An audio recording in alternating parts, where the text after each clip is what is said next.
कपड़े धोने वाली बहू। शादी के पहले से ही विभा को कपड़े धोने का बड़ा शौक था। कभी नल के नीचे तो कभी तालाब के पास। अरे मेरी नीली वाली लुंगी नहीं दिख रही है। विभा की अम्मा, कहाँ रखी है लुंगी? अरे वो तो विभा ने परसों ही धोकर रखी थी आपकी अलमारी में, देखो वहीं होगी। वो ना मैंने आज धो दी, मुझे लगा कि गंदी हो गई होगी। अरे कैसे गंदी हो गई थी? उसे तो मैंने पहना भी नहीं। हे भगवान, इस लड़की के कपड़े धोने की आदत से परेशान हो गया हूँ मैं। जितना तो घर में राशन नहीं आता उससे कहीं ज्यादा डिटर्जेंट पाउडर का खर्चा है। इसकी शादी करवा दो, शादी जाए अपने घर में ही करे काम, फिर चाहे घर के कपड़े धोने हो या पूरे गांव के। हाँ ठीक बोल रही हो, देखता हूँ मैं कोई लड़का। वो दिन भी आ जाता है जब विभा को देखने लड़के वाले आ जाते हैं। लड़की मुझे अच्छी लगी। होने वाली सास कहती है, बेटी अगर कुछ पूछना है तो पूछ लो। वैसे तो हमारी लड़की बहुत ही शर्मीली है, जो बोल दो वो मान लेती है, इसे क्या पूछना होगा। अरे कैसी बात कर रही हो माँ, मुझे इन लोगों के घर रहना है, सवाल तो कई है। हाँ हाँ बेटा पूछ लो ना, क्या पूछना है। आप लोगों के घर कपड़े कौन धोता है? सास का मुंह बन जाता है। देखो अगर तुम ये कहना चाहती हो कि तुम्हें कपड़े धोने नहीं आते तो सुन लो, कपड़े मैं ही धोती हूँ, लेकिन तुम्हारे आ जाने के बाद मैं रुमाल तक नहीं धोऊंगी। अरे चुप रहना भाग्यवान, बहू बेचारी घर आई नहीं, उसे डराना शुरू कर दिया। वो क्या है ना बिटिया, अभी तक तो ये कल्लू की माँ ही धोती थी, लेकिन अब तुम्हारे पापा तो दहेज में वॉशिंग मशीन देंगे ही।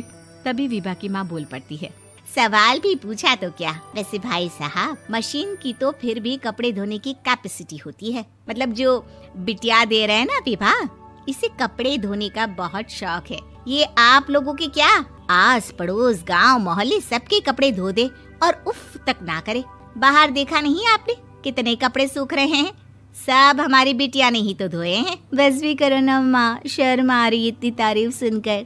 और तो और एक दाग निकाल कर दिखाओ तो मान जाओ। हाँ अच्छा अच्छा, माफ करना बेटा, मैंने गलत समझा, हमें तो रिश्ता बहुत पसंद है। और ऐसे जुड़ जाता है रिश्ता कपड़े धोने का शौक रखने वाली विभा का। उसकी शादी हो जाती है कोयला फैक्ट्री में काम करने वाले कल्लू के साथ। शादी के बाद अचानक विभा चिल्लाती हुई सास के पास आती है। सासू माँ, अरे सासू माँ कहाँ है आप?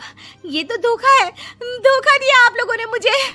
इसे ससुर के चक्कर के बारे में पता चल गया। अरे तो उसमें तुझे क्यों धोखा मिला है? अरे नल में पानी नहीं आता, कपड़े कैसे कब धुलेंगे?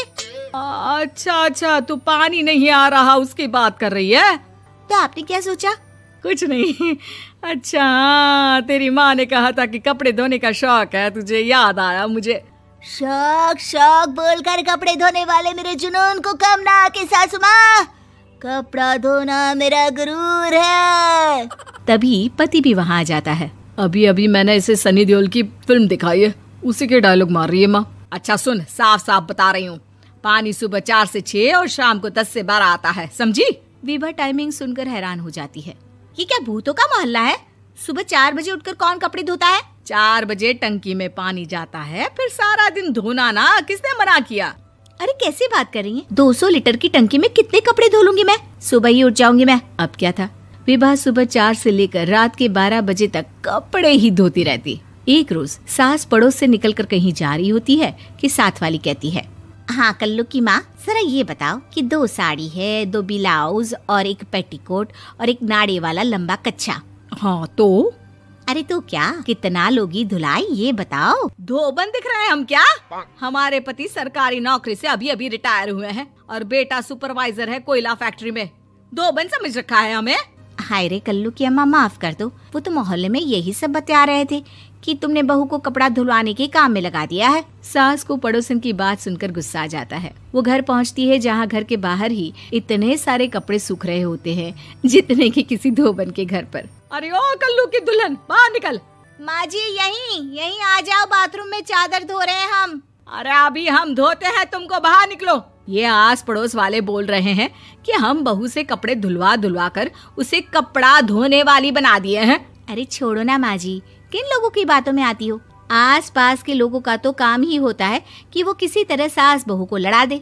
बहू सारे घर के कपड़े धोती है, ये क्या कम है? बोलिए। सास को भी लग जाता है कि वो बहू का ये सनकीपन नहीं छुड़वा सकती, इससे अच्छा है कि खुद ही चुप हो जाए।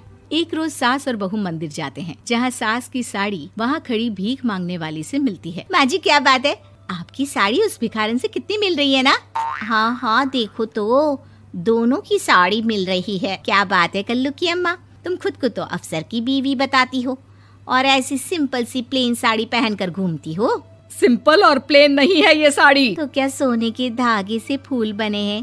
कुछ भी सासू माँ, कुछ भी।